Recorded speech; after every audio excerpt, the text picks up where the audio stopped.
Cuando Marx habló del Estado, lo hizo en dos direcciones. La primera, que pronto abandonó en el Manifiesto Comunista, decía que el Estado es donde se sienta el Consejo de Administración de los intereses generales de la burguesía. Esa frase decía que el Estado es quien garantiza que los propietarios siguen viviendo con sus privilegios y el Estado les ayuda.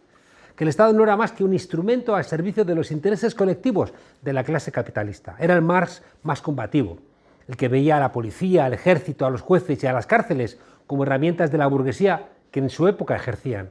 Pero pronto se dio cuenta Marx de que el Estado era algo más, que tenía cierta autonomía, es decir, que a veces tomaba decisiones al margen de los intereses concretos e inmediatos de los capitalistas, pero lo hacía porque convenía a los intereses del capitalismo. Como si a veces los grandes empresarios metieran la pata y fuera el Estado el que les ayudaba a que no la metieran del todo. Claro que el Estado tiene autonomía. Pensemos que para trabajar en el Estado en nuestros países hay que ser licenciado, y hay mucha gente que no ha estudiado, De manera que el Estado, desde que nace, está gestionado por los pocos para los más. Y esos pocos tienen intereses en relación con su propia sociedad. El Estado está compuesto de funcionarios, militares, policías, catedráticos, abogados del Estado, médicos, registradores, que quieren salvaguardar, como cualquier trabajador, su trabajo. Y si ven que una protesta popular o la actuación de los que pueden tomar decisiones, esos que llaman por teléfono y todo el mundo se pone, pueden estar llevando a un país a una enorme crisis, entonces intervienen. Son golpes en la mesa que dan los funcionarios, a veces, ya digo, por su mero interés, o también, ya digo, esos golpes en la mesa son golpes de Estado que dan esos funcionarios de acuerdo con los poderosos. El abanico es muy amplio. Rara vez, eso sí, lo hacen en favor de las propuestas del pueblo indignado. El Estado tiene supuestamente una racionalidad que pone orden en la miopía de los poderosos, que son capaces de matar su propia gallina de los huevos de oro, porque el capitalismo es miope, es muy cortoplacista. En Brasil, por ejemplo, los militares hablaron con Lula para frenar a Bolsonaro porque veían que todo se podía ir al carajo. En España, un sector de los funcionarios está viendo que el Partido Popular puede matar la gallina de los huevos de oro, es decir, el régimen del 78. El Consejo General del Poder Judicial sigue sin renovarse, 4 años en la ilegalidad, lo que junto al uso de los jueces para favorecer al Partido Popular y perseguir incluso a los opositores, como pasó con Podemos o con Esquerra Republicana de Cataluña, está golpeando la credibilidad del Poder Judicial.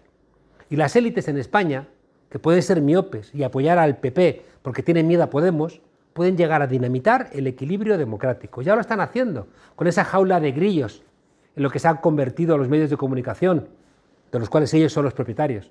Y también con el comportamiento de algunos jueces o de policías, como lo que vimos de Jusapol asaltando de verdad al Congreso de los Diputados. Por eso la renovación en España del Tribunal Constitucional con una mayoría progresista es una expresión casi desesperada del régimen político para salvaguardar sus maltrechos muebles. Los llamados magistrados progresistas, que son del Partido Socialista, han visto que los magistrados conservadores estaban dispuestos a dinamitar ese órgano, de manera que se han puesto de acuerdo para ejercer la autonomía del Estado y no permitir que la democracia se hunda, lo que tendría consecuencias imprevisibles, que es lo que están proponiendo algunos empresarios apoyando al Partido Popular y a sus decisiones suicidas.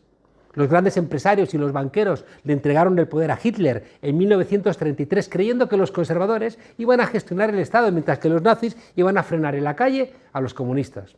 Y lo que pasó fue que los nazis terminaron asesinando también a los conservadores. En la paradoja de nuestras democracias es la izquierda, en concreto en España el gobierno de coalición, el que está salvando a la democracia liberal, mientras que la derecha está apostando por dinamitarlo todo. Y la izquierda, a la que el régimen del 78 impide luchar contra las desigualdades, resulta que se ha convertido en la principal defensora del régimen del 78.